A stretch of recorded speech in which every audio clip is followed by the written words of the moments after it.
Eu estava aqui pensando sobre a crucificação de Jesus e de como,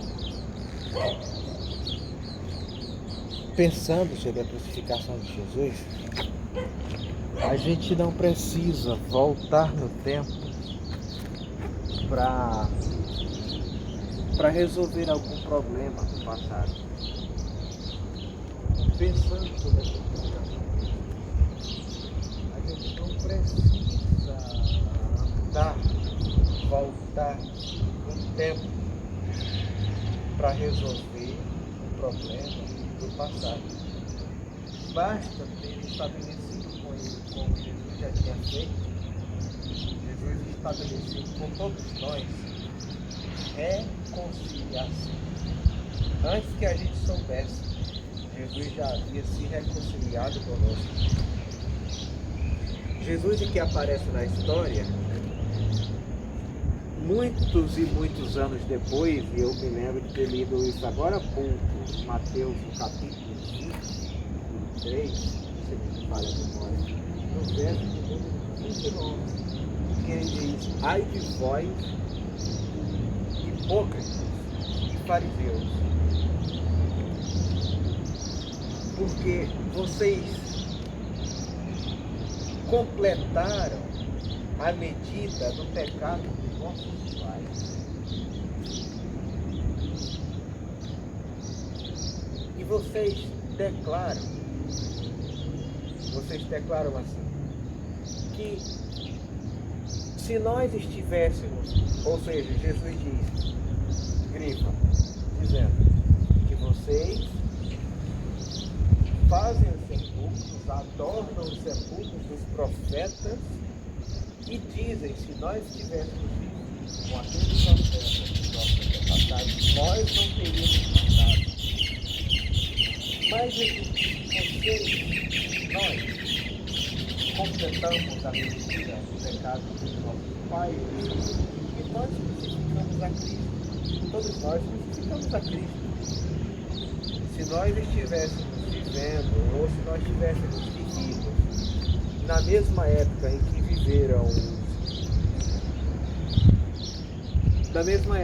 viveram aqueles judeus ou aqueles políticos daquela época passada, a maioria de nós teríamos matado Jesus, se não teríamos ficado como os discípulos, porque eu sou um discípulo de Jesus, e eu no máximo, ou no mínimo, teria o amado, teria andado com ele, teria feito como Pedro, como João, como qualquer um deles.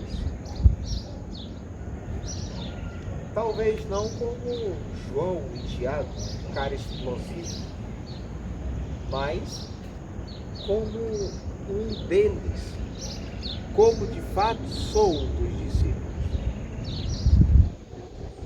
E a gente não volta no tempo para resolver o problema passado, porque a nossa submissão ao Evangelho, é andar para frente. Foi para a liberdade que Cristo nos libertou, para andarmos para frente, que nem diz Paulo. Paulo disse, prossigo para o alvo, para o prêmio da vocação divina em Cristo Jesus. Olhando para o passado, eu vejo como aquelas coisas que fiz no passado não me fizeram bem. Como coisas que a gente semeia, a gente colhe. Mas aquilo que já foi perdoado, já foi perdoado. O que importa é daqui para frente. E a gente resolve certos problemas quando a gente perdoa. Certos problemas que a gente teve no passado, a gente resolve quando a gente se reconcilia. Porque voltar no passado, eu queria que você observasse isso. Exemplificando, na ficção, a gente volta no passado, na ficção as pessoas voltam no passado.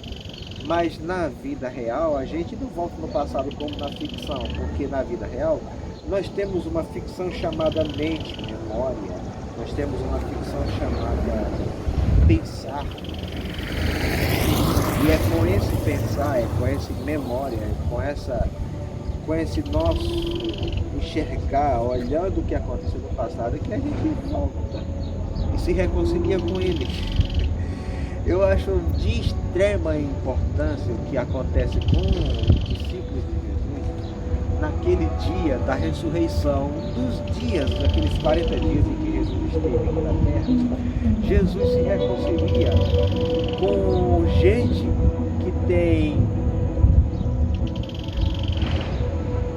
que é lesado, gente que é tardio de coração, no domingo de tarde ainda, tardio.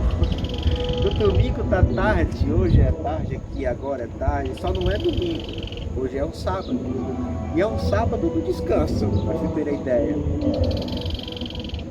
E Jesus se reconcilia com aqueles discípulos no domingo da ressurreição, no domingo à tarde, e diz: ó tardios de coração, lentos para entenderem que era assim que deveria ter acontecido. Aqui eu vejo aqui até uma imagem, sabe? Lembrando que isso deveria ter acontecido, era de fato para acontecer. E explica para os discípulos até que no partir do pão,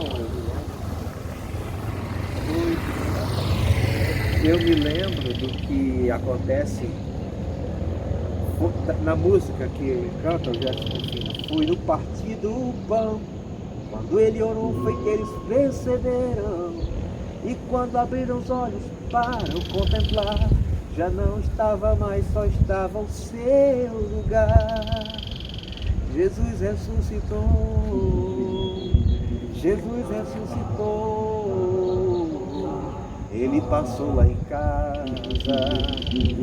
É assim que acontece.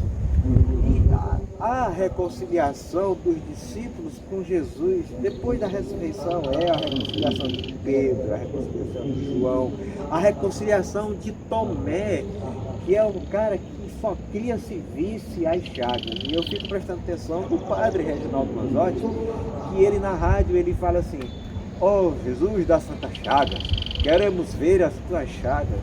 E eu fico prestando atenção, nós estamos numa geração de muitos Tomés. Eu sou da geração em que eu creio no Cristo que disse assim: bem-aventurados os que não viram e creram e passam a viver de modo contínuo, de modo diário, de modo noturno, de modo qualquer hora, no discipulado, no aprendizado com Cristo, no aprendizado do Evangelho. E observando que o Padre Reginaldo sempre diz: queremos ver as tuas chagas, é que as pessoas que vão até lá, ligam na rádio, estão com problemas. Tem gente que gosta de ver aquelas pessoas com aqueles problemas, mas o padre, ele está ali ensinando as pessoas a fazer uma coisa que o meu pai fez comigo quando eu era criança.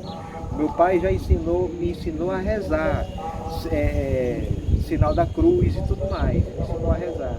E eu chamava meu pai de paim. É como se fosse um padre, um padrinho, o que faz na catequese, no catecismo. Mas depois o meu pai me ensinou a rezar de um jeito diferente. Ele dizia as suas palavras do jeito que o padre Reginaldo Manzotti faz lá na rádio.